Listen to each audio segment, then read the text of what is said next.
მოგესალმებით კოლეგებო, მოგესალმებით სტუმრებო. დავიწყოთ დღევანდელი კომიტეტის ხდომა. გთხოვთ განჭი უყაროთ წარმოდგენილი დღის წესრიგს. ვინ არის მომხრე? მადლობ. დღეს განსახილველი გვაქვს 7 საკითხი. მე დავიწყებ 6 საკითხისგან, რადგანაც მონაწილეებს გარკვეული ობიექტური მიზეზების გამო მეჩარებათ და მე-6 საკითხით დავიწყოთ და შემდეგ დაბრუნდეთ პირველს. ეს არის საქართველოს მთავრობის მიერ საკანონმდებლო ინიციატივის წესით წარმოდგენილი საქართველოს კანონპროექტი საქართველოს სისხლის სამართლის კოდექსში ცვლილების შეტანის შესახებ და საქართველოს ადმინისტრაციულ სამართალდამღებელთა კოდექსში ცვლილების შეტანის შესახებ. მოხსენებელი საქართველოს გარემოს დაცვისა და სოფლის მეურნეობის მინისტრის პირველი მოადგილე ქალბატონი ნინო თანდილაშვილი. გთხოვთ ქალბატონი. მადლობა, ბატონ შოთა. წარმოგიდგენთ კანონის პროექტებს სისხლის სამართლის და ადმინისტრაციულ კანონმდებლობაში ცვლილებების შეტანის შესახებ. მოკლედ მოგახსენებთ წარმოდგენილ კანონპროექტებთან დაკავშირებით. უნდა აღინიშნოს, რომ კანონპროექტი მიზნად ისახავს ხეტყით უკანონო სარგებლობასთან დაკავშირებით არსებული პასუხისმგებლობის გამკაცრებას. რა თქმა უნდა, აქ ძალიან მნიშვნელოვანია აღინიშნოს, რომ ჩვენ ამ კანონპროექტით არ ვზღუდავთ ადგილობრივ მოსახლეობას, რომ მათ ისარგებლონ საშეშე თუ სამასალე მერქნული რესურსით იმ საჭიროებიდან გამომდინარე, რაც მათ აქვთ და მოგეხსენებათ, რომ ყოველწლიურად ჩვენ გარკვეული რაოდენობის საშეშე მერქანს გამოვყოფთ სოფელ ცხოვრობი მოსახლეობისთვის. ბარში ეს არის 7 კუბური მეტრი, ხოლო მაღალმთაში 15 კუბური მეტრი. ეს კანონპროექტი ასეთ შემთხვევებს არ ეხება. მოსახლეობა სტანდარტულად, როგორც აქამდე სარგებლობდა საშეშე მერქნით, გააგრძელებს ამ პრინციპით სარგებლობას. უბრალოდ აქ წარმოდგენილ კანონპროექტით ჩვენი მიზანია, რომ მაქსიმალურად მინიმუმამდე შევამციროთ ხეტყით უკანონო სარგებლობის ფაქტები. ანუ ისეთი ფაქტები, რომელიც კანონის ფარგლებში არ ექცევა და რა თქმა უნდა ჩვენი აქცენტი გაკეთდა ძირითადად სამასალე მერქნის უკანონო დამზადებასთან მიმართებით, იმიტომ რომ ყველას კარგად მოგვეხსენება, რომ ასეთ შემთხვევებს კომერციული, სუფთა კომერციული ხასიათი აქვს და ამიტომ ჩვენ მაქსიმალურ პრევენცია უნდა მოვახდინოთ იმისთვის, რომ მინიმუმამდე შემცირდეს ეს ფაქტები. ერთ-ერთი მნიშვნელოვანი ცვლილება სწორედ შეეხება სახერხი საამქროების, ასე ვთქვათ, რეგისტრაციის მოთხოვნების დარღვევისთვის პასუხისმგებლობის გამკაცრებას. ბოლო წლებში, რაც დავინახეთ, საკმაოდ მაღალი არის არალეგალურად მოწყობილი სახერხი საამქროების რაოდენობა. ეს ნიშნავს იმას, რომ არალეგალური სახერხი საამქრო გულისხმობს იქ არალეგალურად მოპოვებული მერქნის შეტანას და სამასალე მიზნებისთვის დამზადებას და სწორედ აქედან გამომდინარე ჩვენი მიზანი არის, რომ გავამკაცროთ სისხლის სამართლებრივი პასუხისმგებლობა არალეგალური სახერხი საამქროს მოწყობისთვის, სადაც ბუნებრივია, ესე ვთქვათ, უკანონოდ ხდება მერქნის გამოყენება და სამასალე მიზნებისთვის დამზადება. და პასუხისმგებლობა განისაზღვრება, ასე ვთქვათ, ნაცვლად 3 წლამდე ვადისა, განისაზღვრება 5 წლამდე ვადით. ასევე ძალიან მნიშვნელოვანია მეორე საკითხი, როდესაც სახერხი საამქროს ტერიტორიაზე ჩვენ გვხდება უკანონოდ შეტანილი, უკანონოდ მოჭრილი, ასე ვთქვათ, სამასალე რესურსი, ასეთ შემთხვევაშიც ჩვენ ვფიქრობთ, რომ პასუხისმგებლობა უნდა გამკაცრდეს მაქსიმალურად, იმიტომ რომ ბუნებრივია გვესმის, რომ ესეც კომერციის მიზნებისთვის ხდება და კანონის გვერდის სწავლით, ასე ვთქვათ, ხდება ამ პროცესების ორგანიზება, აქაც კაცრდება პასუხისმგებლობა და ასევე მნიშვნელოვანია აღინიშნოს, რომ ვამკაცრებთ პასუხისმგებლობას ხეტყის უკანონო დამზადებისთვის ადმინისტრაციული სახდელის დადების, ანუ განმეორების შემდგომ, თუ ერთ და იგივე პირი განმეორებით უკანონოდ დაამზადებს საშეშე მერქანს დიდი ოდენობით, ასეთ შემთხვევაში პასუხისმგებლობა სისხლის სამართლის პასუხისმგებლობის სახით განისაზღვრება. მნიშვნელოვანია აღინიშნოს, ახლა დიდი ოდენობით დამზადება ეს არ არის მცირე ოდენობით მერქნულ რესურსზე საუბარი, დაახლოებით 20-25 და უფრო მეტი ოდენობის მერქანზე საუბრობთ და ეს ფაქტობრივად მიანიშნებს, რომ რა თქმა უნდა უკანონოდ დამზადებული მერქნული რესურსი შემდგომ უკანონო მიზნებით უნდა, ასე ვთქვათ, განიკარგოს და აქაც სახელმწიფოს მიდგომა დიახ, ჯამში, როდესაც დიდ ოდენობაზე ვსაუბრობთ. ამიტომ ძალიან მნიშვნელოვანია, რომ აქაც სახელმწიფო იყოს მკაცრი მაქსიმალურად თავის მიდგომებში და ასევე ბოლო საკითხი, რაზეც მინდა მოგახსენოთ, ეს არის ეგრეთ წოდებული მორის ტრანსპორტირების წესების დარღვევისთვის მეორე შემთხვევაზე უკვე ერთ და იგივე პირი თუ განმეორებით მეორედ, ასე ვთქვათ, ტრანსპორტირების წესებს დაარღვევს და უკანონოდ მოპოვებულ მერქნულ რესურსს მორის, ანუ სამასალე მერქნის ტრანსპორტირებას მოახდენს, გათვალისწინებული გვექნება ადმინისტრაციული სახდერის დადების შემდგომ პასუხისმგებლობის ომად სისხლის სამართლის პასუხისმგებლობა. როგორც ხედავთ, უმეტესი ნაწილი ამ პასუხისმგებლობისა შეეხება სამასალე რესურსის უკანონო დამზადების საკითხს იმისთვის, რომ სახელმწიფომ, რომელსაც რა თქმა უნდა კანონიერი გზებით აძლევს მოქალაქეებს როგორც საშეში, ასევე სამასალე მერქნის მოპოვებას, მაქსიმალურად ვებრძოლოთ უკანონო მოპოვების ფაქტებს და შევინარჩუნოთ საქართველოს დღეები. ეს არის მოკლედ წარმოდგენილ კანონპროექტთან მიმართებით. მადლობა ყურადღებისთვის. მისმენთ კითხვები? მადლობა ბატონო თავმჯდომარე, მადლობა ხალბატონო ნინო. რა თქმა უნდა, მთლიანობაში გეთანხმებით სრულიად, რადგან უკანონო სამასალე მერქანს, რა თქმა უნდა, მეტი პასუხისმგებლობა ჭირდება. ჩემი კითხვა არის ამ კანონპროექტთან კავშირში არ არის, თუმცა მისი მონათესავი საკითხია, რადგან ხშირად გვაქვს ჩვენ შეხვედრები მუნიციპალიტეტებში, სოფლებში, მოსახლეობასთან და აქვს მოსახლეობას კითხვა საშეში მერქანთან დაკავშირებით. ანუ ისეთ მუნიციპალიტეტებში, რომლებსაც არ აქვთ მაღალმთიანობის სტატუსი, რომლებიც ღებულობენ 15 კუბს და ასევე ამ სოფლებში არ არის გაზიფიცირება და არის, რა თქმა უნდა, საკმაოდ სუსხიანი ზამთარი. გამოყოფილი 7 კუბი საშეში მერქანი არ ყოფნით. ხო არ განიხილავდით თქვენ, რომ აი ასეთ მუნიციპალიტეტებში, სადაც სუსხი ზამთარი არის, არ არის გაზიფიცირება, გაუზარდოთ მათ 15 კუბამდე. ეს რა თქმა უნდა შეამცირებდა იმ დანაშაულს, რაზეც თქვენ საუბრობთ და არის გარკვეულწილად უკანონო მოპოვება. და ასევე დავამატებდი, ბატონო. არა მაღალმთიანი, დიახ. მაღალმთიანს ეკუთვნის 15 კუბი და ეს სრულიად საკმარისია. ანუ არა სტატუსის გარეშე, არა მაღალმთიანს თან გაზიფიცირების გარეშე არსებულ სოფლებში და აქვე დავამატებდი კიდევ ერთ კითხვას, საშეში მერქნის ზომა არის მგონი 80 სანტიმეტრი, ხო? სიგრძეში. 60? ხო არ განიხილავდით ამასაც, აი 15 კუბში 1 კუბი ან 2 კუბი იყოს უფრო მეტად დიდი ზომის, რათა მოსახლეობამ გამოიყენოს იქ პირადი მოხმარებისთვის, ან ღობე გააკეთოს, ან სხვადასხვა დანიშნულებით, რაც თავისივე მეურნეობას მოახმარდა. დიდი მადლობა.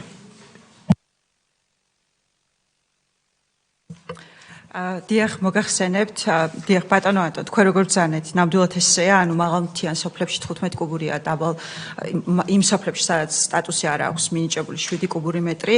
ამ წუთას ხა რა თქმა უნდა, ესე მზაპასუხის გაცემა გამიჭირდება, მაგრამ ჩვენ ვნახავთ, ასე ვთქვათ, განვიხილავთ ამ საკითხს სატყეო სააგენტოსთან ერთობლიობაში და ვნახავთ, ასე ვთქვათ, როგორი არის მოთხოვნა მოსახლეობისგან და ამის მიხედვით, რა თქმა უნდა, ჩვენი მიზანი არის, რომ ამ მოსახლეობას მაქსიმალურად მივცეთ საშუალება, რომ საშეში მერქანი გამოიყენონ, იმიტომ რომ გვესმის, რომ კაცრი ზამთრის პირობებში იქ, სადაც ასე ვთქვათ, გაზიფიცირებაც არ არის, ერთადერთი სათბობის საშუალება შეშა ამ მოსახლეობისთვის და სახელმწიფომ ამ კუთხით რაღაც გარკვეული ხელშეწყობა უნდა უზრუნველყოს. ამიტომ განვიხილავთ, ასე ვთქვათ, სატყეო სააგენტოსთან ამ საკითხს და აუცილებლად დაგიბრუნდებით ამ საკითხთან მიმართებით. რაც შეეხება უშუალოდ აი ესე ვთქვათ, ზომას მერქნის, ხო, ეს საკითხი უკვე მრავალი წელია, ასე ვთქვათ, მეტყევეების ძალიან აქტიური ჩართულობით ჩვენი მეტყევეების არის დარეგულირებული იმგვარად, რომ როდესაც საშეში მერქნის დამზადება ხდება, ანუ ისეთი ტიპის მერქანი უნდა მოიჭრას, რომელიც რეალურად მხოლოდ საშეში მიზნებისთვის უნდა გამოვიყენოთ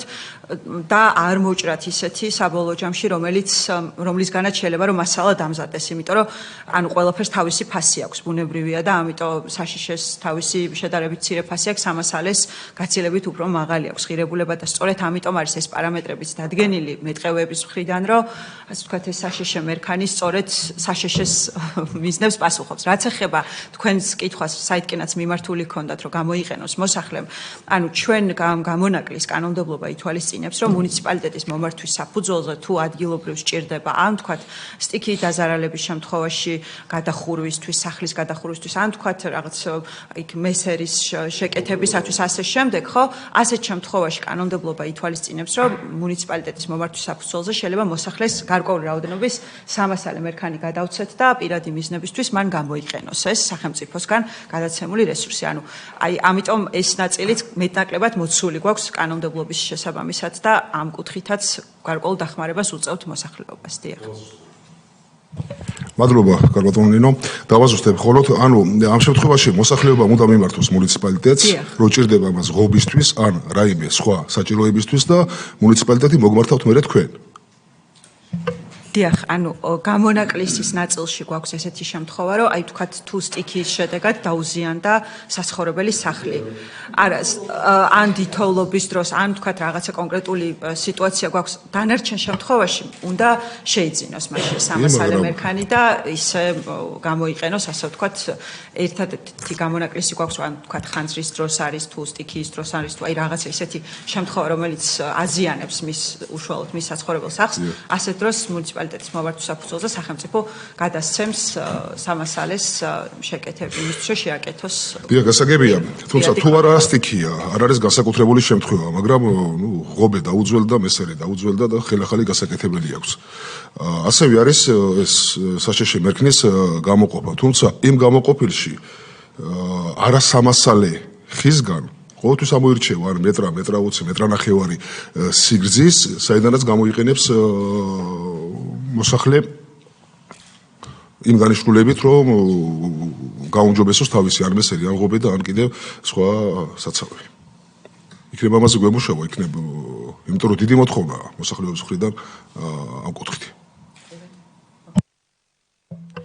კი ბატონო, ანუ გვესმის აბსოლუტურად, რომ რაღაც ინდივიდუალური საჭიროებები მოსახლეობას ადგილზე შეიძლება კონდეს ამ კუთხით. ასეთ შემთხვევებს ახლა კონკრეტულად თქვენ რაც ბრძანეთ, არსებული კანონმდებლობა არ ფარავს, მაგრამ ნახავთ რა რისი საშუალება გვაქვს, შეიძლება თქვა რითი შეიძლება რომ დავეხმაროთ ამ კუთხით მოსახლეობას. მადლობა. თუ შეიძლება მოგესალმებით ყველას, ბოდიში მაიკლი. უბრალოდ კომენტირება მინდოდა. მოკლედ ძალიან დიდ დროს არ წავიღებ. ანუ რაც ქალბატონო ნინომ უპასუხა ბატონ ანტონს, რომ პრობლემა ნამდვილად რეალურად არის, მაგრამ ეს პრობლემა სულ იყო, არის და იქნება.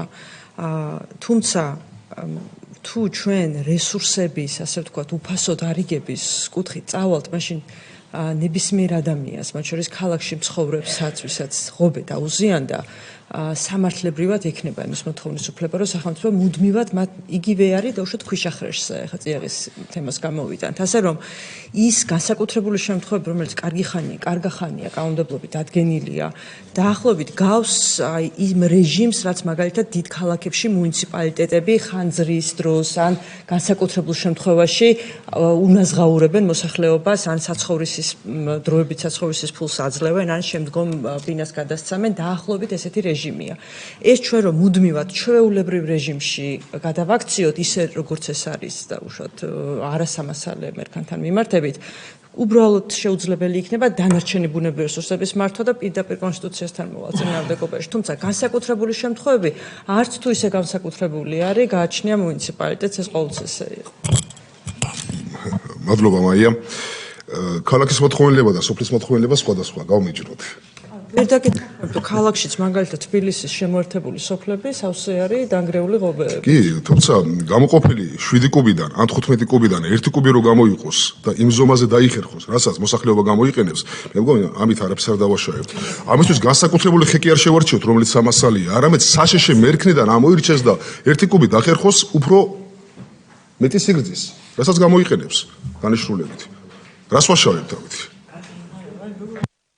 დიახ, თუ შეიძლება თქვენის ნებართვის ბატონში დავუპასუხებ, ანუ საბოლოო ჯამში აი ეს რა თქმა უნდა სამნიშნულოვან საკითხს ვთქვათ ბატონო ანტო და გვესმის ის საჭიროებები, რაც მოსახლეობას შეიძლება ადგილზე გარკვეულ ნაწილში კონდეს და სადაც სახელმწიფო შეუძლია დაკმაყოფილება, როგორც მოგახსენეთ, ასეთ გამონაკლის შემთხვევებში ჩვენ მაქსიმუმს ვაკეთებთ, მათ შორის საშეშე მერქანთან მიმართებით, მაგრამ ნებისმიერი პატარა ხვრელი რაც შეიძლება რომ გავხსნათ იმისთვის, რომ რომელიმე მერქნიდან სამესალე მერქანი შეიძლება დავამზადოთ, ამან ანუ რასაც ვებრძვით უკანონო სარგებლობა, ამან შეიძლება რაღაც გარკვეული უარყოფითი შედეგები მოიტანოს საბოლოო ჯამში და ამიტომ რა თქმა უნდა ჩვენი მიზანი ხო საბოლოოდ პრევენცია, ჩვენ ხო უარს არ ვამბობთ, რომ მოსახლეს რაც ჭირდება საშეშე სათბობი მიზნებისთვის, ის რისთვისაც დღეს ვიყენებთ ჩვენ და არა მარტო ჩვენ ხო სოფლიოს განვითარებული ქვეყნებიც, მათ შორის ანუ იმისთვის გამოვიყენოთ, მაგრამ ისო გვესმოდეს, რომ ეს ბუნებრივი რესურსი რთულად განახლებადია, ანუ დიდი დრო ჭირდება და ყველას და ყველანაირ მოთხოვნას, რა თქმა უნდა, ერთდროულად ვერ დავაკმაყოფილებთ და აი ამიტომ რაღაცა ბალანსი ამ კუთხით სწორედ გვაქვს. დიახ.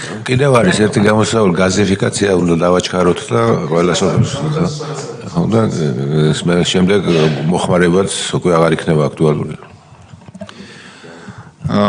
აბსოლუტურად ვეთანხმები ბატონ ანტონს იმაში, რომ რაოდენობა აუცილებლად უნდა გაიზარდოს, იმიტომ რომ მოგეხსენებათ, მე დელეგატი ვარ და ძალიან ბევრ ჩვენს თანამოქალაქეებთან მიწევს შეხვედრა, მათ შორის სოფლის წარმომადგენლებთან და ყოველთვის ეს საკითხი დგას დღის წესრიგში.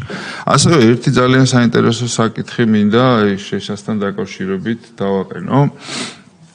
მოგეხსენებათ, ზესტაფონში არის სოფელი შროშა. სადაც ძირითადად ტრადიციულად ამზადებენ თიხას და მაქსიმალურად სახელმწიფო ხელს უწყობს ამ ადამიანებს, რომ მათ ეს თავისი ნაშრომების რეალიზაცია მოახდინოს და ნახეთ კიდევაც ორივე მხარეს გზის როგორი ნაგებობები ააშენეთ იმისთვის, რომ ამ ადამიანებმა შეძლონ თავიანთი ნაწარმის გაყიდვა. აქ არის ესეთი პრობლემა წავაწყდით. ესე იგი 60 სანტიმეტრზე დახერხილი საშეშე მასალა არ ყოფნით ღუმელებისთვის. ღუმელში, სადაც ისინი ამ თავის ნამუშევარს გამოწვა ხდება, უნდა იყოს სადღაც 90-იან მეტრის სიგრძის. ორი ცალიც რო ჩაიდოს, არათანაბრად იწვება. და ვერ იღებენ ისეთ შედეგს, რომელიც დაუშვათ იმ ეს თონია თუ რაღაც სხვადასხვა ნამუშევარს ჭირდება. მეც არ ვიცოდი ხა ეს პირველად ჩარშან გავიგე. ღუმელები არის შეშაზე არა.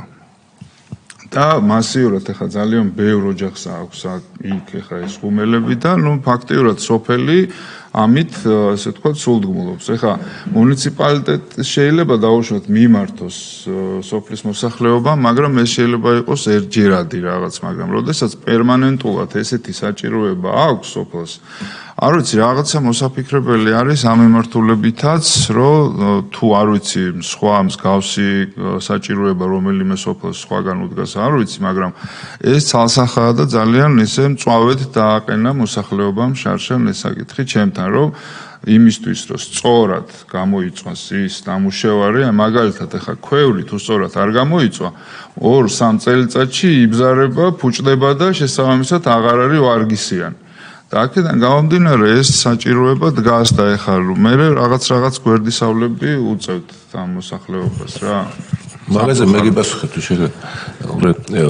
ეს უკვე წარმოებას გავს. ეს არ არის, რა ქვია, მეურნეობა უკვე. სადაც მეურნეობა თუ იმ მოსახლეობას დახმარება სჭირდება, უფრო სწორი იქნება რაღაც პროგრამით მოეხმარო, ვიდრე იქ კანონმდებლობაში რაღაც ხრელი გააჩინო, რომლის საფუძველზე ის შეშას ხო უკანონოდ მოიხმარს, ხო ეს არ არის სწორი გზა.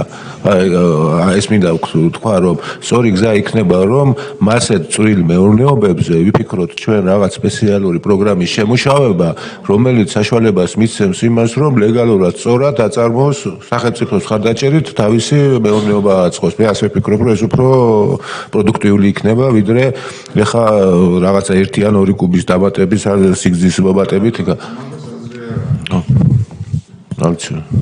ხო და ერთი კითხვა მეც მაქვს, ამ კანონის ფარგლებში მაინტერესებს, აი თქვენ ახსენეთ უკანონო სახერხი მეურნეობები და რამდენად ხშირია ეს შემთხვევა, რამდენად დიდი საფრთხეა და აი ეს უფრო საინტერესოა, რომ როგორ შეიძლება რომ ეს მართლაც ეს არის ბავნელობა არის და ყოველდღე დაუშვებელია და აი აქ ამ მიმართულებით რა თუ გვაქვს რამე სტატისტიკა ამ იმაში. ბატონ ჟუადის დასმოსაკითხთან მიმართებით ბატონშოთა სრულად ვიზიარებ თქვენს პოზიციას, რომ აი ესეთი ნებისმიერი გამონაკლისი ძალიან ისე ვთქვათ სიფრთხილეს საჭიროებს და ამიტომ ალბათ ჯობია რომ რაღაც სხვა ნაწილში მოვიფიქროთ ისეთი, რომელიც ვთქვათ ხო მათ შესაძლებლობას მისცემს, რომ ხო ისეთი შეიძინონ ის მორი თუ ასე ვთქვათ მერქანი, რაც მათი საქმიანობისთვის ჭირდებათ. რაც შეეხება უშუალოდ სახერხის საამქროების საკითხს, ანუ სტატისტიკა ესეთი არის, 22 წელს გვაქვს 87 გამოვლენილი, 23 წელს 76 და 24 წელს 93 არალეგალური სახერხის საამქრო საკმაოდ მაღალი არის, ასე ვთქვათ, სტატისტიკა და მოგეხსენებათ, რომ ეს ახლა დიდ ფინანსებთან არ არის დაკავშირებული, კუსტარულად სახერხის საამქროების მოწყობა და ამიტომ რა თქმა უნდა სხვადასხვა ტერიტორიებზე აწყობენ ამ სახერხებს იმისთვის რომ საბოლოოდ იქ უკანონოდ მოპოვებული მერქანი შეიტანონ და ფიცარი დაამზადონ. ამიტომ სწორედ ამიტომ ჩვენი აქცენტი იყოს ამ უკანონო სახერხ-საამქროებთან მიმართებით, რომ მაქსიმალურად შევამციროთ აქ უკანონო შემთხვევები და პასუხისმგებლობის გამკაცრებით გარკვეულ პრევენციისკენ წავიყვანოთ ეს საკითხი. მადლობა. აქვს კიდევ რამე კითხვა?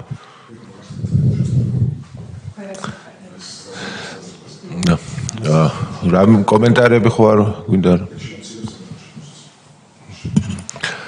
კარგით,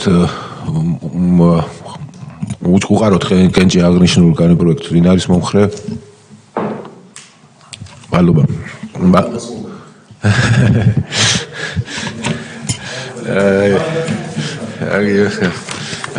მაინც ამოვთხრიო იმას გავს. დიახ.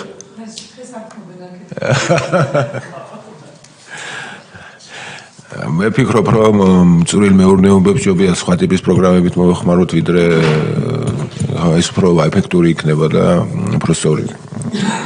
ხო, შემდეგი საკითხი, მეშვიდე საკითხი არის საქართველოს მთავრობის მიერ საკანონმდებლო ინიციატივის წესით წარმოდგენილი საქართველოს კანონპროექტი გარემოს დასვის შესახებ საქართველოს კანონში ცვლილების შეტანის თაობაზე და მისგან გამომდინარე კანონპროექტები. მოხსენებელი საქართველოს გარემოს დაცვის და სოფლის მეურნეობის მინისტრის პირველი მოადგილე ქალბატონი ნინო თანდილაშვილი. გთხოვთ, ქალბატონი. მადლობა. წარმოგიდგენთ გარემოს დასვის შესახებ საქართველოს კანონში ცვლილებების პროექტს.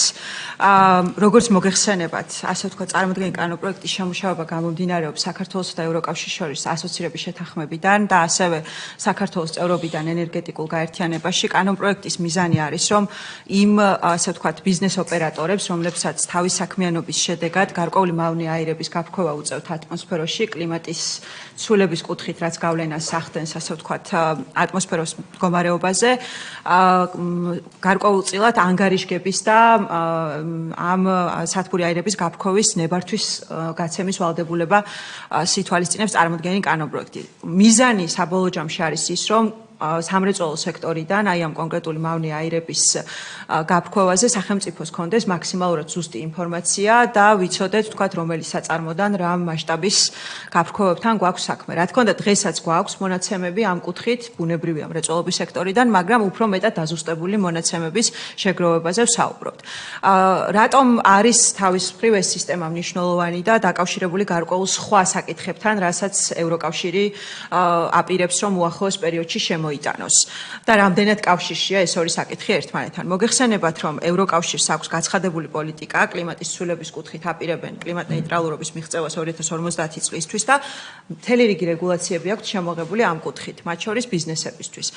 მიუხედავად იმისა, რომ საქართველოს ევროპასთან აქვს გაფორმებული ღრმა და ყოვლისმომცველი თავისუფალი ვაჭრობის შეთანხმება, რაც გადასახადების გარეშე გარკვეული პროდუქციის ექსპორტს ითვალისწინებს ევროპის ბაზარზე, 2026 წლიდან შემოდის ახალი დამატებითი გადასახადი ევროპის მხრიდან, ეს არის მე ეს დავარქვი კლიმატის გადასახადი. ძალიან მარტივად რომ ვთქვათ, რაც გულისხმობს იმას, რომ ევროპაში არსებული მწარმოებლები იხდიან გარკვეული რაოდენობის გადასახადებს მათ მიერ გაფრქვეული მავნე ნივთიერებების გამო და მესამე ქვეყნები, რომლებიც პროდუქციის იმპორტს ახდენენ ევროპის ბაზარზე, მოუწევთ ასევე გარკვეული ტიპის გადასახადების გადახდა. მიუხედავად იმისა, ევროკავშირს გაფორმებული აქვს თუ არა თავისუფალი ვაჭრობის შეთანხმება ამ ქვეყნებთან. 2026 წლის 1 იანვრიდან ძალაში შედის ეს, ასე ვთქვათ, სტანდარტი და ბუნებრივია ქართულ მწარმოებლებსაც, რომელთაც გარკვეული რაოდენობის პროდუქცია გააქვთ ევროპის ბაზარზე, მოუწევთ ამ დამატებითი გადასახადების გადახდა. და იმისათვის, რომ ასე ვთქვათ, კონკრეტული პროდუქცია და ჩამოვთვლი, რა შეიძლება იყოს ყველაზე ხშირად, ეს არის ცემენტი, რკინა, ფოლადი, ალუმინი, სასუქები, აი ძირითადად ეს ამის ირგვლივ ტრიალებს, ასე ვთქვათ, პროდუქციის ჩამონათვალი. ამ პროდუქციის ექსპორტისას ქართულმა მწარმოებელმა უნდა წარადგინოს ანგარიში მის მიერ გაფრქვეული მავნე ნივთიერების შესახებ და თანაპარტნიორად ვინც ყავს იმპორტიორი ევროპის ბაზარზე, ასე ვთქვათ, ეს ინფორმაცია უნდა მიაწოდოს და შემდგომ გარკვეული დამატებითი ღირებულების თანხა გადაიხადოს. თანხის დაანგარიშების წესი ამ წუთას ჯერჯერობით არ არის დაზუსტებული, იმიტომ რომ ამაზე მუშაობს ევროკავშირი, რომ მესამე ქვეყნებს რა გადასახადის გადახდა მოუწევთ კონკრეტულად. ეს წლის ბოლომდე, ეს საკითხი იყოს ბოლომდე მოგვარებული და ზუსტად ინფორმაცია გქონდეთ ექსპორტიორებს, თუმცა, ასე ვთქვათ, ეროვნული სისტემა ანგარიშგების არ არის აუცილებელი წინაპირობა იმისათვის, რომ ვთქვათ, ქართველმა წარმოებლებმა საკუთარი პროდუქცია წაიღონ ევროკავშირის ბაზარზე შეუფერხებლად.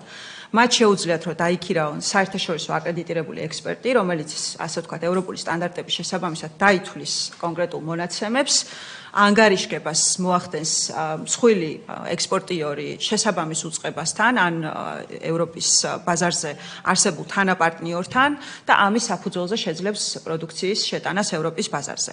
ამიტომ ჩვენ ვფიქრობთ, რომ რა თქმა უნდა ეს არის ძალიან მნიშვნელოვანი სისტემა თავის შინაარსით და ჩვენი ევროინტეგრაციის გზაზე მას რა თქმა უნდა დიდი მნიშვნელობა ენიჭება, თუმცა ასე ვთქვათ, ჩვენ შეგვიძლია რომ ვიმსჯელოთ მისი ამოქმედების გადავადებაზე 2028 წლამდე, ამ პერიოდამდე მოვემზადოთ ჩვენც ასევე ბიზნესიც ამ კუთხით, თუმცა ხაზგასმით უნდა აღინიშნოს, რომ ამ გარდამავალ პერიოდში ბიზნეს, სწორედ ჩემს მიერ ჩამოთვლილი ინფორმაციიდან გამომდინარე, არ შეუფერხდება საკუთარი პროდუქციის ექსპორტი. 26-მდე კომპანია არის, რაც ჩვენ გვაქვს ინფორმაცია, ვინც დღეს ამ პროდუქციით აქტიურად ვაჭრობს ევროპის ბაზართან და რა თქმა უნდა ჩვენ დამატებით გვექნება კიდევ მათთან ამ საკითხებზე შეხვედრა, რომ ეს ინფორმაცია მივაწოდოთ დეტალურად. მადლობა ყურადღებისთვის. შეკითხვები თუ გვაქვს? კომენტარები რამ? მე მაქვს ერთი შეკითხვა, ეს მაინტერესებს ეს გამომლაბოქცე ტარიფი ალბათ გასაზღვრული იქნება, რაც უფრო დიდი არის. ხუთავი არის გამო ლაბოქი მით უფრო მაღალი იქნება თუ რა სისტემით და საერთო ჯამში ეს რამდენად გააძვირებს ასე რომ ვთქვათ ექსპორტირებულ პროდუქციას რა მოლოდინები გაქვთ თუ არსებობს ამის ანგარიში დიახ, ჩვენ რამდენადაც გვაქვს ინფორმაცია, გარკვეულწილად ეს დაკავშირებული იქნება გაფრქვევებთან, ბუნებრივია, იმიტომ რომ საბოლოოდ ამ გადასახადის მიზანი არის, რომ ბიზნესმა ეტაპობრივად შეამციროს, ასე ვთქვათ, ამ მავნე აირების გაფრქვევა, ხო? თუმცა დღეის მონაცემებით, ესე ვთქვათ, დაზუსტებული რეგულაცია ფასის გამოთვლის კუთხით არ არის. მუშაობს ამაზე ევროკავშირი და რა თქმა უნდა ევროკავშირის ქვეყნებს ერთმანეთში აქვთ ეს სისტემა აწყობილი და იქ მუშაობს უბრალოდ მესამე ქვეყნებისთვის ამ საკითხზე მიდის ჯერ აქტიური მუშაობა. რა თქმა უნდა გარკვეულწილად ნებისმიერ გადასახადი დამატებითი რაც შემოდის, ბუნებრივია გარკვეულწილად გააძვირებს ასე ვთქვათ პროდუქციის ექსპორტს წარმოებლებისთვის და ეს რა მასშტაბის გავლენა იქნება ჩვენი ვაჭრობის კუთხით ევროპასთან. ამაზე დაწყებული გვაქვს გარკვეული მოკვლევა ეკონომიკის სამინისტროსთან ერთად მუშაობთ, რომ დიახ ეს კვლევის შედეგებიც გქონდეს ასე ვთქვათ ერთი დაზუსტება თუ შეიძლება რეალურად ეს გადასახადი როგორც კი დაითვლება და როგორც ახსენეთ, ესე იგი მესამე ქვეყნებთან მიმართებით ევროკავშირი მუშაობს, ასე ვთქვათ, სტანდარტიზაციაზე და ამ გადასახადების განსაზღვრაზე, მაგრამ ასევე ახსენეთ, რომ იმპორტიორი, ანუ თვითონ ევროკავშირის ქვეყნები და თანაპარტნიორი, ანუ არის ევროკავშირის რომელიმე ქვეყნა, სადაც ფუნქციონირებს, რომელიც ყიდულობს ამ 26 კომპანიიდან მიაქვს ჩვენგან პროდუქცია. როგორც ახსენეთ, ექსპორტიორი რაც დაეკისრება, ასევე გაიყოფენ ამას თუ როგორ არის ფაქტურად ხო მასსავ აკისრებს, ყიდველს აკისრებს ამ გადასახადს, ხო? სწორია თუ როგორ ხდება ბალანსი, თლიან გადასახადს ყიდველს აკისრებს, რაღაცა ეს არის პროპორციული ნახევარ სისიხდის თუ აი მაინტერესებს აი აქ ექსპორტიორებს როგორ დააწვევათ ეს, იმიტომ რეალურად თუ იმპორტიორიც იხდის ამ გადასახადს, რაღაცა ბალანსი დგება, ხო? ასე თუ ისე და ეგ არის კიდე საინტერესო. დიახ, ძალიან მნიშვნელოვანი შეკითხვა არის, ანუ მე ასე ვთქვათ, ამ წუთას ამაზე ესე გამზადებული პასუხის თქმა ძალიან რთულია, იმიტომ რომ იხდის ის, ვინც აფრქვევს, ანუ ვინც აწარმოებს პროდუქციას. პრინციპი არის ეს რეალურად ამ რეგულაციის უკან. შესაბამისად, ნებისმიერი ქართველი ექსპორტიორი, რომელსაც იქ პარტნიორად ყავს კომპანია, რომლის მეშვეობითაც საკუთარ პროდუქციას ათავსებს ბაზარზე, აქ ალბათ ურთიერთშეთანხმების საკითხი იქნება საბოლოო ჯამში, საბოლოო ფასის პროდუქცია პროდუქციასთან დაკავშირებული საბოლოო ფასის გამოანგარიშების კუთხით. თუმცა, რა თქმა უნდა, ასევე ძალიან მნიშვნელოვანი იქნება ეს დამატებით გადასახადი რა იქნება და რაოდენობებზე შეიძლება იყოს საუბარი, იმიტომ რომ შეიძლება ვთქვათ ბიზნესს აღარ უღირდეს ამ პროდუქციის ექსპორტი და ალტერნატიული ბაზრების მოძიების მიმართულებით დაიწყონ მუშაობა. დიახ. მეც გავაკეთებ კომენტარს ამაზე. სხვანაირად თუ დაგანახოთ ესაა ფარული პროტექციონიზმი. ურე როგორ აშია საქმე ევროკავშირის ეკონომიკა წარმოების ბაზა ბევრად უფრო განვითარებულია ვიდრე თქვათ საქართველოში ქარხანა რო ავიღოთ რა ვიცი თქვათ მეტალურგიული ქარხანა ხო და გერმანული მეტალურგიული ქარხანა ერთის და მეორის გამონაბოლქვი ხო შეიძლება 10 ჯერადი სხვაობა იყოს იმიტომ რომ იქ ტექნოლოგიები უფრო დარგმზგილია შესაბამისად ეს არის ჩვეულებრივი დამატებითი გადასახადი ტარიფი ხო და ეს ფაქტიურად ის უპირატესობა რომელიც შენ გაგაჩნია იაფი მუშახელით მაგალითად ენერგორესურსის იაფი ხო ამის განულება ხდება საბოლოო ჯამში და პროტექციონიზმია ჩვეულებრივი ხა ხო ამიტომ ჩვენთვის მნიშვნელოვანია რომ ეს 2028 წელს შემოვიდეს როგორც ვალდებულება იმიტომ რომ მანამდე საშუალება მიცეთ ჩვენ წარმოებლებს რომ უფრო მეტი ინვესტიცია გააკეთოს გადაიარაღებაში საწარმოების და ეკონომიკის დასთან ერთად ჩვენი ტექნოლოგიური განვითარების პროცესის გაგრძელდეს და მე უფრო ადვილი იქნება რომ კონკურენციის გაწევა აი დაახლოებით ეს ამასთან გვაქვს საქმე ხა და ეს არ არის პირდაპირ პროტექციონიზმი, მაგრამ ფარულია ჩემი აზრით. მეც არ შეიძლება ეხა კომენტარი არ გავაკეთო როგორც ზესტაფონის დელეგატმა, იმიტომ რომ ზესტაფონში ეს პრობლემა დგას წლებია, რასაც მავნე ნივთიერებების გაფრქვევა ჰქვია, რა თქმა უნდა, წლებია ვებრძვით და ვფიქრობ, რომ შედეგიანათაც, თუმცა შემიძლია ვთქვა, რომ კიდევ ბევრია გასაკეთებელი იმისთვის, რომ რაღაც ნორმამდე დავიდეს, იმიტომ რომ აქ არ არის მხოლოდ ერთ ქარხანაზე, რომელიც ყველას გვახსოვს და ვიცით, იქ ძალიან ბევრი ქარხანა გაიხსნა ბოლო პერიოდში. და რა თქმა უნდა თუ ეს კანონმდებლობა ეფექტურად იმუშავებს მავნე ნივთიერებების შემცირებაზე, მხოლოდ მივესალმებით და პირიქით ხელსაც შეგიწყობთ. უბრალოდ მე მაინტერესებს ეს მონიტორინგი რეალურად ეხლა როგორ ხორციელდება ამ ყველაფრის და აი ამ კანონის ამოქმედების შემდგომ რამდენ ხანში ერთხელ იქნება მოიმატებს, უფრო მუდმივი იქნება თუ იგივე პრინციპით იქნება როგორც ეხლა. მოგახსენებთ ბატონ ზვიად, ანუ თქვენს მიერ დასმულ საკითხთან დაკავშირებით უნდა აღინიშნოს, რომ ანუ ის მავნე ნივთიერებები, რომელიც უშუალოდ ჰაერის დაბინძურებას იწვევს, მასზე ჩვენ საკმაოდ მკაცრი მოთხოვნები გვაქვს დაწესებული საწარმოებისთვის მოგეხსენებათ, იმიტომ რომ ასე ვთქვათ, ის უშუალოდ რაც ჰაერის დაბინძურებასთან კავშირში არის, აქ სახელმწიფოს მიდგომა არის ცალსახად, ასე ვთქვათ, ძალიან ცალსახა და იცით რომ დაწესებული აქვს ყველა საწარმოს თვითმონიტორინგის ვალდებულება 59 საწარმოდან, მოქმედი საწარმოდან 35-ს უკვე თვითმონიტორინგის სისტემები დაყენებული აქვს და 6 დამონტაჟებული აქვს და ჩაერთო ეს სისტემაში. ანუ ძალიან კარგი პროგრესი გვაქვს ამ კუთხით, იმიტომ რომ მაქსიმალურად შევამციროთ ბიზნესიდან ჰაერის და მრეწველობიდან ჰაერის დაბინძურება. მაგრამ ეს ნაწილი ეხება უშუალოდ აი კლიმატის ცვლილების კუთხით გაფრქვევებს და ისეთი მავნე აირების გაფრქვევას, რომელიც კლიმატის ცვლილების კუთხით გარკვეულ ზეგავლენას ახდენს. რა თქმა უნდა, ასე ვთქვათ, ასეთი აირების პირდაპირ კავშირი ეს ჰაერის დაბინძურებასთან ბუნებრივია არ გვაქვს, ანუ ის მავნე აირები, მძიმე მეტალები მაგალითად, ხო, რომელიც დიახ, რა თქმა უნდა, მავნეს ვეძახით მაინც, იმიტომ რომ მეორე პრობლემას იწვევს, ანუ კლიმატის ცვლილების კუთხით პრობლემას და ჰაერის დაბინძურების კუთხით რა რეგულაციებიც გვაქვს, იქ ჩვენ ვაგრძელებთ, ასე ვთქვათ, ძალიან აქტიურად მონიტორინგს, ზედამხედველობის დეპარტამენტს 24 საათიან რეჟიმში გადმოეცემა ინფორმაცია საწარმოებიდან გაფრქვეული მავნე აირების შესახებ და რა თქმა უნდა, გადაჭარბების შემთხვევაში საჯარიმო სანქციებით ძალიან მაღალი ოდენობით გვაქვს გათვალისწინებული. ამიტომ ამ კუთხით მე ვფიქრობ, რომ ძალიან დიდი ნაბიჯები გადადგა სახელმწიფომ უკვე და აი ერთსაც ვიტყვი, რომ შედეგი რაც გვაქვს, თუნდაც იგივე რუსთავი, რომელიც ისტორიულად იყო სამრეწველო ქალაქი, ჩვენი ასე ვთქვათ, მონაცემებით ჰაერის ხარისხის სადგურები, რასაც გვიჩვენებს, გაუმჯობესება გვაქვს რუსთავში ჰაერის ხარისხის მონაცემების სწორედ იმ პოლიტიკის შედეგად, რაც სახელმწიფომ ბოლო 3 წლის განმავლობაში გაატარა ჰაერის დაბინძურების შესამცირებლად.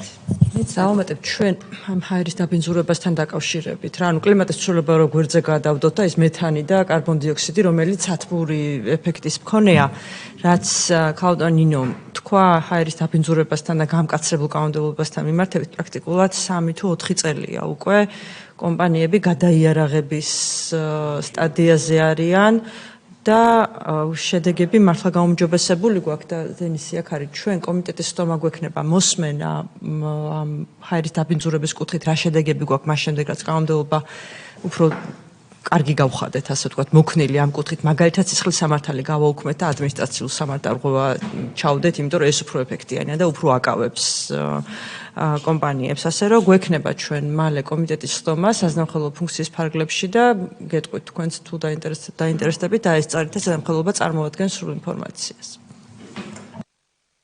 კარგით, გვაქვს კიდევ კითხვა? ხო, მაშინ აღნიშნულ კანონპროექტს თხოვთ კენჭი უყუროთ, ვინ არის მომხრე? მადლობა ნინო, ძალიან საინტერესო ის იყო რა ქვია დისკუსია იყო, დიდი მადლობა.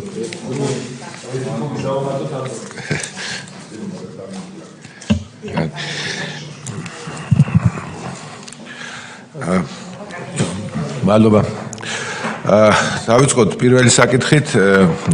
წარმოგიდგენ საქართველოს პარლამენტის წევრების მიერ საკანონმდებლო ინიციატივის წესით წარმოდგენილი საქართველოს კანონპროექტი ელექტრონული კომუნიკაციების შესახებ საქართველოს კანონში ცვლილების შეტანის თაობაზე. მოხსენებელი საქართველოს პარლამენტის წევრი ბატონი ლევან მაჭევარიანი. აღნიშნულ კანონპროექტის განვიხილავთ მეორე მოსმენით და აქ მუხლებრივად მიყვეთ და ბატონ ლევან გთხოვთ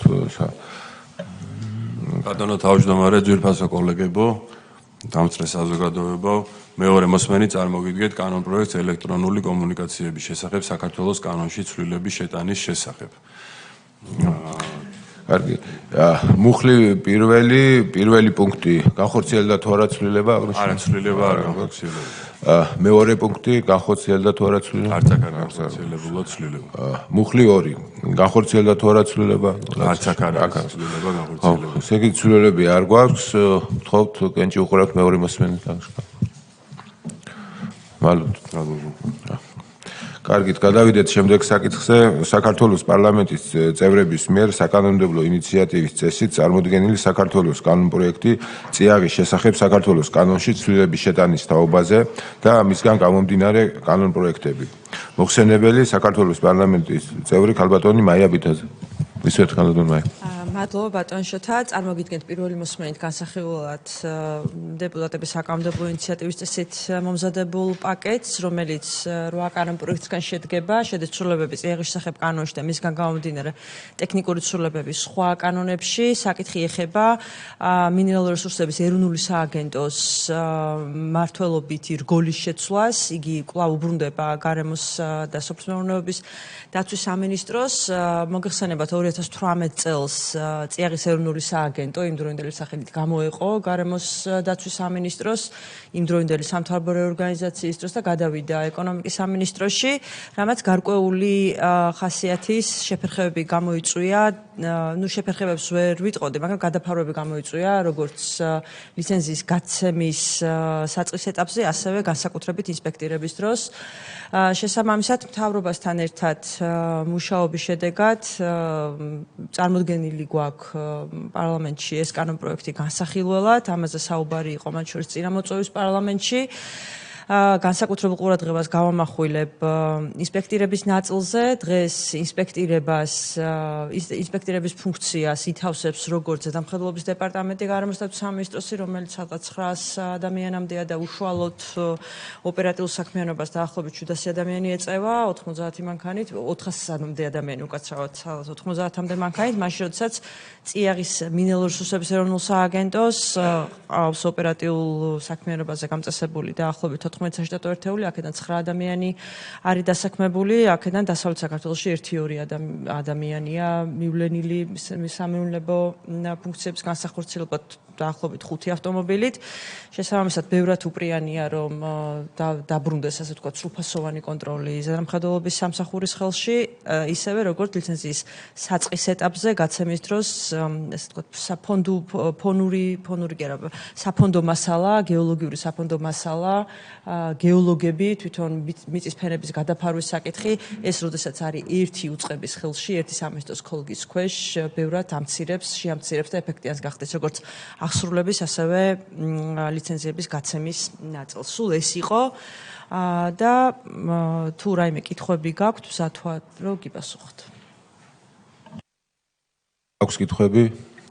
კარგი, მე მაქვს ერთი კომენტარი მინდა გავაკეთო, როგორც გისმენდით, აღნიშნული ცვლილება გამოიწვევს ორ მნიშვნელოვან პოზიტიურ რამეს, ერთს იქნება, რომ ბიუროკრატიულ მექანიზმებს გაამარტივებს და ორი პატრონის ნაცვლად ერთი გვეყოლება, რომელიც უფრო ეფექტიურად მიხედავს რესურსს და შემდეგ მეორე ნაწილი, რომ ხარჯვით ნაწილში ალბათ რაღაც ოპტიმიზაცია მოხდება, ხო? თუ არის რამე საშუალება, რომ ხარჯების შემცირება მოხდეს. სხვა კითხვა თუ არ არის ბატონო, და თქვენ გიპასუხებთ, ანუ რაც შეეხება პროცესების ოპტიმიზაციას, ბუნებრივია, როდესაც ერთი ხოლგის ქვეშ იქნება, ბევრად გამარტივდება, ამასთან ხაზ გაუსვამ იმაზე, რომ დღესდღეობით, ასე ვთქვათ, ფიქტიურად გაყოფილი იყო, ვინ რას აკონტროლებდა, ის წიაღის ეროვნული მინერალური რესურსების ეროვნული სააგენტო აკონტროლებდა პრაქტიკულად აი 9 ადამიანით უკანონო მოპოვების ნაწილს, ანუ ერთი და იგივე სამთო მინაკუცე, მაშინ როდესაც შემდგომში შესაძლებელია მისულიყო სოფლის და გარემოს დაცვის სამინისტრო და გარემოს დაბინძურების ფაქტები გამოევლინა, თუმცა უკანონო მოპოვების თუმცა მინერალური რესურსების სააგენტოსაც შეეძლო, რომ გარემოს ნაწილი გაეკონტროლებინა, ამიტომ დუბლირების გარდა ვინ არის სრული პასუხისმგებლობის მქონე ეს მომენტი, ასე ვთქვათ, აღმოიფხრება, რაც შეეხება ოპტიმიზაციის ნაწილს. ოპტიმიზაცია აქ არ განხორციელდება, ასე ვთქვათ, ამ კუთხით, იმიტომ რომ ის საშტატო ერთეული, რომელიც ოპერატიულ საქმიანობაზე ყავს ზერამხედველობის გარემოს დაცვის სამინისტროს ზერამხედველობის ეგრეთ წოდებული GDI გამოყოფილი, ისინი აკონტროლებენ არამხოლოდ წიაღის მოპოვების შემთხვევაში გარემოს დაბინძურების საკითხს, არამედ იმ უამრავ სამართალ დამღუების საკითხზე არიან პასუხისმგებლები, რომელიც ადმინისტრაციულ სამართალთა კოდექსით არის დადგენილი ამ სამინისტროსთვის და ასევე იმის გამოვლენისთვის, რაც შეიძლება შემდეგ სისხლის სამართალზე გადაუშვან შესაბამის ორგანოებში. ასე რომ ოპტიმიზაცია არ მოხდება, პირიქით, ასე თქვა, შეიძლება ითქვას, რომ ალბათ მე ვფიქრობ, ის ოპერატიული მანქანების, რაც წიაღის ეროვნულ სააგენტოს ყავს, მათი უფრო ეფექტიანად გამოყენება მოხდება, შეიძლება წინა სალიცენზიო საველე გასვლებზე, იმიტომ რომ ხშირად ქონდა შემთხვევები, როდესაც ლიცენზიის გაცემა გვიანდებოდა, თუნდაც იმიტომ, რომ ადგილზე უნდა გასულიყვნენ გეოლოგები და ადგილზე ენახათ. ასე რომ ეს შეიძლება ითქვას, რომ ერთი პოზიტიური ნაბიჯია იმისთვის, რომ ერთი ხოლგის ქვეშ დაბრუნდეს, იქ სადაც მისი ლოგიკური ადგილია ეს სააგენტო, ხოლო დანარჩენი ჩვენ საკმაოდ დიდი ხანია, მაგრამ ახლა მგონია, რომ ახლა უფრო აქტიურად გავაგრძელებთ მუშაობას თვითონ წიაღის რეფორმაზე, რაც ახალ კანონმდებლობას მოიცავს, რომელიც ერთის მხრივ რესურსების ეფექტიან ათვისებას უნდა შეუწყოს ხელი და მეორეს კუთხით თვითონ როგორც წიაღისეულის ნარჩენების, ასევე ზოგადად გარემოს დაცვისთი სტანდარტების გამოჯობესებას უნდა შეუწყოს ხელი. ვნახოთ, ამაზე მომავალში უნდა ვიმუშაოთ. მადლობთ კანონმა. გთხოვთ კოლეგებო, აღნიშნულ კანონპროექტს უაროთ კენჭი, ვინ არის მომხრე? მადლობა.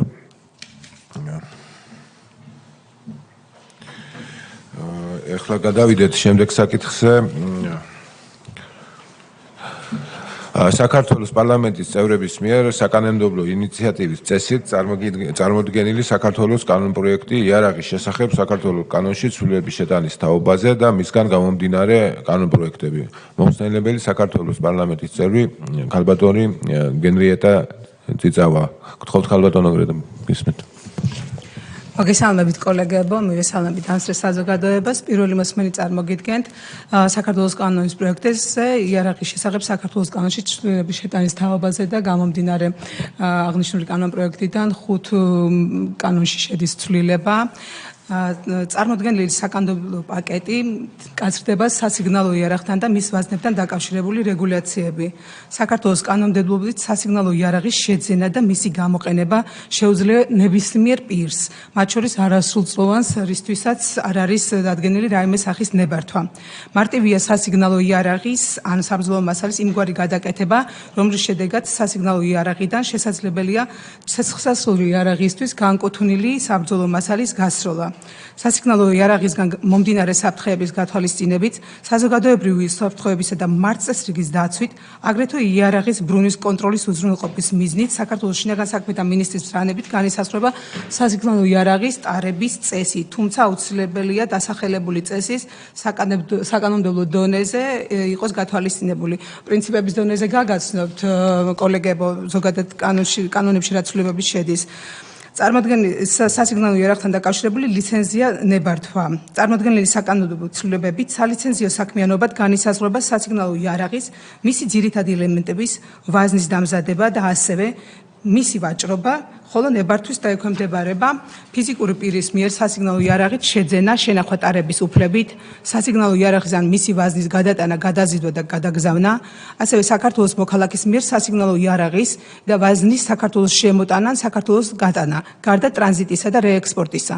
სასიგნალო იარაღის და მისი ვაზნის იმპორტი, ექსპორტი, რეექსპორტი ან ტრანზიტი, უცხო ქვეყნის მოქალაქის მიერ სასიგნალო იარაღის ან და მისი ვაზნის საქართველოს შემოტანა და საქართველოს გატანა, უცხო ქვეყნის და საერთაშორისო ორგანიზაციის წარმომადგენელთა, აგრეთვე სხვა მნიშვნელოვან პირთა ვიზიტის დროს მათი თანმხლებ პირთა მიერ სასიგნალო იარაღის და ვაზნის საქართველოში შემოტანა, საქართველოსდან გატანა და საქართველოში გადაადგილების პროცესის.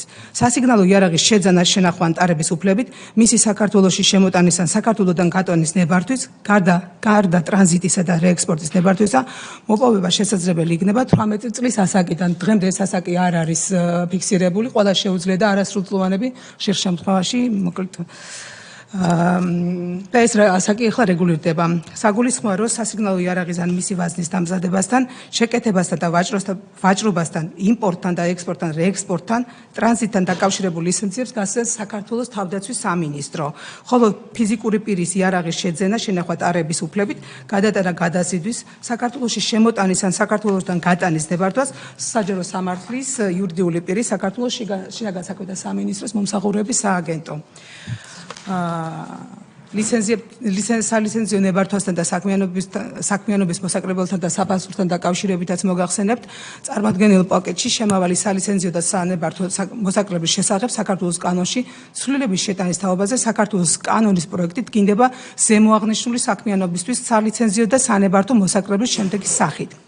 სასიგნალო იარაღის და მისი ვაზნების დამზადება, წარმოება, შეკეთებისა და ვაჭრობის ლიცენზიისთვის 100 ლარი, ფიზიკური პირის მიერ სასიგნალო იარაღის შეძენა, შენახვა ტარების უფლებით ნებართვა 6 ლარი, ფიზიკური პირის მიერ სასიგნალო იარაღის და ვაზნის გადატანა, გადაზიდვა, გადაგზავნის ნებართვისთვის 6 ლარი, ხოლო იურიდიული პირისთვის 12 ლარი. საქართველოს მოქალაქის მიერ სასიგნალო იარაღის ან ვაზნის საქართველოში შემოტანის ან საქართველოსდან გატანის, გარდა ტრანზიტისა და რეექსპორტისა ნებართვისთვის 8 ლარი, უცხო ქვეყნის მოქალაქის მიერ საქართველოში სასიგნალო იარაღის შეძენის, აგრეთვე მისი საქართველოში შემოტანისა და საქართველოსდან გატანის ნებართვისთვის 8 ლარი. იმის გათვალისწინებით, რომ სასიგნალო იარაღთან დაკავშირებულ ნებართვებს გასცემს მომსახურების სააგენტო, საჯარო სამართლის იურიდიული პირის საქართველოს შინაგან საქმეთა სამინისტროს მომსახურების სააგენტოს მიერ გაწეული მომსახურებისთვის დაწესებული საფასურისა და ვადების შესახებ საქართველოს კანონში ცვლილების შეტანის საოფაზე საქართველოს კანონის პროექტით ნებართვის გაცემისა და განისაზღვრება საფასურის შემდეგი სახით. სასიგნალო იარაღის რეგისტრაცია, ხელახალი რეგისტრაციან ჩამოწერის მომსახურების საფასური იქნება 30 ლარი, მსგავსი იარაღის რეგისტრაციისთვისაც საქართველოს მოქალაქეზე სასიგნალო იარაღისგან ვაზნის საქართველოში შემოტანა, საქართველოსდან გატანის, გარდა ტრანზიტისა და რეექსპორტისა ნებართვის გაცემისთვის ერთ-ერთეულ იარაღზე დაწესდება საფასური 10 ლარის ოდენობით, ხოლო ერთ-ერთეულ ვაზნაზე 0.1 ლარი. უცხო ქვეყნის მოქალაქეებზე სასიგნალო იარაღის ან ვაზის საქართველოში შემოტანის, საქართველოსდან გატანის ნებართვის გაცემისთვის გაწეული მომსახურების საფასური ერთ-ერთეულზე იქნება 10 ლარის ოდენობით, ხოლო ერთ-ერთეულზე ვაზნაზე 0.1 ლარი. უცხო ქვეყნის მოქალაქეზე საქართველოში შეძენილი სასიგნალო იარაღის საქართველოსდან გატანის ნებართვის გაცემისთვის გაწეული მომსახურების საფასური ერთ-ერთეულ იარაღზე იქნება 10 ლარი. ამასთან ზემოაღნიშნული მომსახურების დაჩქარებული წესით მიღებისთვის დგინდება საფასურის განაკვეთები. ასევე გაგაცნობთ ლიცენზიისა და ნებართვის გაცემის წესთან დაკავშირებით ცვლილებებს. წარმოდგენილ პაკეტში მიეთითება თუ რა შემთხვევაში მოიპოვება სასიგნალო იარაღთან და მის ვაზნებთან დაკავშირებული ლიცენზია ნებართვა, ასევე სუბიექტები, რომლებიც არ საჭიროებენ დასახელებულ ლიცენზია ნებართვას. კერძოდ საქართველოს მთავრობის დადგენილებით განისაზღვრება. იმ სასიგნალო იარაღის ტექნიკური მახასიათებლები, რომლის შეძენა საქართველოში შემოტანა, საქართველოდან გადატანა, გადაზიდვა ან გადაგზავნა დასაშვები იქნება მხოლოდ ნებართვის ლიცენზიის საფუძველზე. სასიგნალო იარაღის ვაზნების რაოდენობა, რომელთა საქართველოში შემოტანა და საქართველოდან გადანა დასაშვები იქნება ნებართვის საფუძველზე. ასევე იმ სახელმწიფო დაწესებულებებისა და იურიდიული პირების ნუსხა, რომელთა სასიგნალო იარაღისა და მისთვის განკუთვნილი ვაზნების საქართველოში შემოტანისთვის, საქართველოდან გადატანისთვის, გადაზიდვისთვის ან გადაგზავნისთვის არ სჭირდებათ შესაბამისი ნებართვა ლიცენზია. ასევე გადაზიდვის წესთან დაკავშირებით გაგაცნობთ კიდევ ცვლილებას სასიგნალო იარაღის ტარება დასაშვები იქნება დასახლებულ პუნქტში ან მის მიმდებარე ტერიტორიაზე 500 მეტრის რადიუსით. სასიგნალო იარაღის გადატანა გადაზიდვისთვის დასაშვები იქნება მხოლოდ სპეციალური შალითით განმუხტულ მდგომარეობაში. ვაზნებისგან გალცალკავებულად, რა დროსაც იარაღი უნდა იყოს არასრულად დაშლილი, ან იარაღს დამაგრებული უნდა ქონდეს უსაფრთხოების პაკეტი, იმგვარად რომ გამორიცხული იყოს მისი მოხსნის გარეშე იარაღის გამოყენება. ამასთან დაუშვებელი იქნება სასიგნალო იარაღის გამოყენება კერძო დაცვით საქმიანობაში და ამ მიმართულებითაც შედის ცვლილება კანონში. მინდა ადმინისტრაციულ პასუხისმგებლობასთან დაკავშირებითაც მოგახსენოთ, საქართველოს ადმინისტრაციული სამართალდარღვევათა კოდექსში ცვლილების შეტანის შესახებ საქართველოს კანონის პროექტით სასიგნალო იარაღის ბრუნვის წესების დარღვევისთვის დაწესდება ადმინისტრაციული სამართალდარღვევა პასუხისმგებლობა. მათ შორის სასიგნალო იარაღის შესაბამისი ნებართვის გარეშე შეძენა, შენახვა ან ტარებისთვის ჯარიმა 600 ლარი, სასიგნალო იარაღის კონფისკაციით ან უიმისოდ. სასიგნალო იარაღის მართსაწინააღმდეგო გადაცემის ან გასხვისებისთვის ჯარიმა 600 ლარი, სასიგნალო იარაღის კონფისკაციით ან უიმისოდ. ასევე სასიგნალო იარაღის და მისთვის განკუთვნილი ვაზნის შენახვის, გადატანა, გადაზიდვისთვის ან გადაგზავნის წესის დარღვევისთვის ჯარიმა 500 ლარი, იარაღის კონფისკაციით. დასახლებულ პუნქტში ან მის მიმდებარე ტერიტორიაზე 500 მეტრის რადიუსით სასიგნალო იარაღის ტარების წესის დარღვევისთვის ჯარიმა 500 ლარი, იარაღის კონფისკაციით. ამასთან დასჯად იქნება ზემოაღნიშნული ქმედებათა განმეორებითი ჩადენა, რომლისთვისაც ფულადი სანქციასთან ერთად გამოიყენება იარაღის კონფისკაცია. სასიგნალო იარაღის შენახვისა და ტარების უფლების რეგისტრაციის დროებით წესი ვალდებული იქნება 2025 წლის 1 აპრილამდე მის საკუთრებაში ან სარგებლობაში არსებული სასიგნალო იარაღი შენახვისა და ტარების უფლებით რეგისტრაციის მიზნით 2025 წლის 1 სექტემბრამდე წარუდგინოს მომსახურების სააგენტოს. აღნიშნულ შემთხვევაში კანონით დაწესებული სალიცენზიო სანეფართო მოსაკრებელი არ გადაიხდევინება. დასახელებული ვალდებულების შეუსრულებლობა გამოიწვევს სასიგნალო იარაღის მესაკუთრის დაჯარიმებას 1000 ლარის ოდენობით და გაფრთხილებით.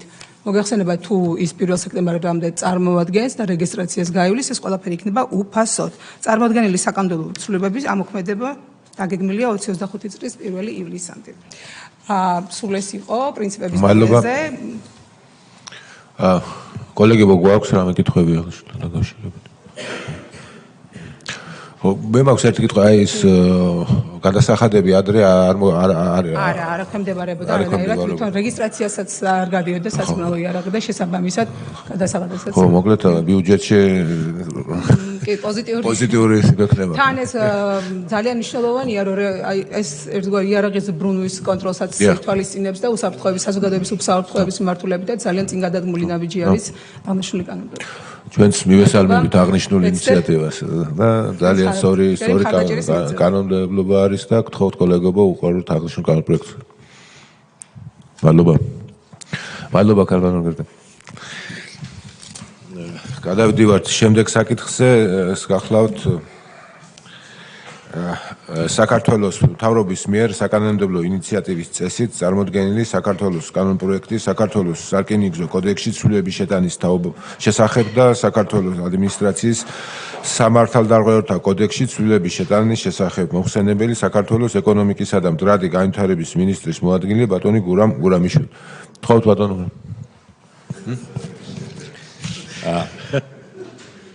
მოგესალმებით ბატონო თავმჯდომარე, ბატონო სამეულო დეპუტატებო.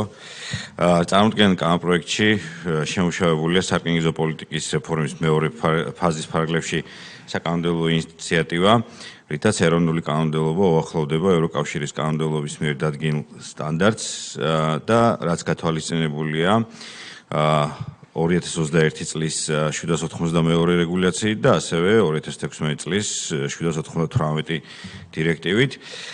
წარმოდგენილი კანონპროექტების მიზანია გზავრთაობლებების დაცვასთან დაკავშირებული საკითხის დარეგულირება სარკინიგზო გადაზიდვების დროს, ასევე სათანადო მექანიზმების შექმნა აღნიშნული უზრუნველსაყოფად სარკინიგზო დარგზე სახელმწიფო საზედამხედველო ფუნქციების ეფექტური განხორციელება და რკინიგზის სისტემის უსაფრთხოების გაძლიერება. კანონპროექტით განისაზღვრება ასევე სახიფათო ტვირთით რკინიგზაზე გადაზიდვის ზედამხედველობისა და მონიტორინგის საკითხი და საქართველოს მთავრობის ნორმატიული აქტით დამტკიცებული სახიფათო ტვირთის რკინიგზის გადაზიდვის წესის შესრულებაზე ზედამხედველობისა და მონიტორინგზე უფლებამოსილ პირად განისაზღვრება სარკინიგზო ტრანსპორტის სააგენტო. კანონპროექტის შესაბამისად სარკინიგზო კოდექსის განისაზღვრება მნიშვნელოვანი გარანტიების შეზღუდული შესაძლებლობის მქონე და გადაადგილების შეზღუდული უნარის მქონე პირების გადაყვანისთვის მნიშვნელოვან სიახლეს წარმოადგენს სარკინიგზო საწარმოსა და რკინიგზის სადგურის მენეჯერის ვალდებულება უზრუნველყოს შესაბამისი პერსონალის შეზღუდული შესაძლებლობებთან დაკავშირებული სპეციალური სწავლება. ასევე კანონპროექტით გათვალისწინებული ერთ-ერთი მნიშვნელოვანი საკითხია ტექნიკურ მომსახურებაზე პასუხისმგებელი პირის განსაზღვრა.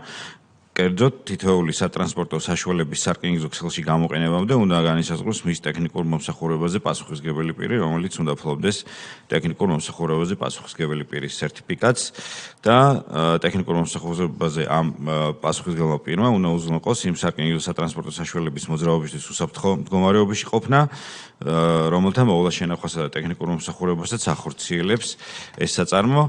რაც შეეხება ადმინისტრაციულ სამართალდარღვევათა კოდექსის ცვლილებების შეტანის შესახებ კანონპროექტს, ცვლილების თანახმად ხდება ადმინისტრაციული პასუხისმგებლობის დადგენა რკინიგზის მზარდთაობლების დაცვის წესის დარღვევისთვის. აღნიშნული დარღვევა გამოიწვევს იურიდიული პირის გაფრთხილებასთან დაჯარიმებას 500 ლარიდან 5000 ლარამდე, ხოლო აღნიშნული დარღვევის ფარგლებში ადმინისტრაციულ სამართალდარღვევათა საქმეების განხილვის, ადმინისტრაციული სამართალდარღვევის ოქმის შედგენისა და ადმინისტრაციული სახდელების დადების უფლება ექნება სარკინიგზო ტრანსპორტის სააგენტოს.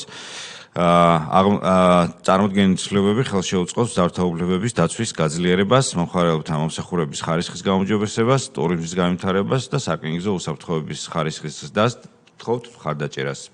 მადლობა. კოლეგებო, თუ გვაქვს კითხვები აღნიშნულთან დაკავშირებით. გთხოვთ, ხარი დაუჭიროთ. მადლობა. კარგით, გადავიდეთ შემდეგ საკითხზე. მეხუთე საკითხი საქართველოს მთავრობის მიერ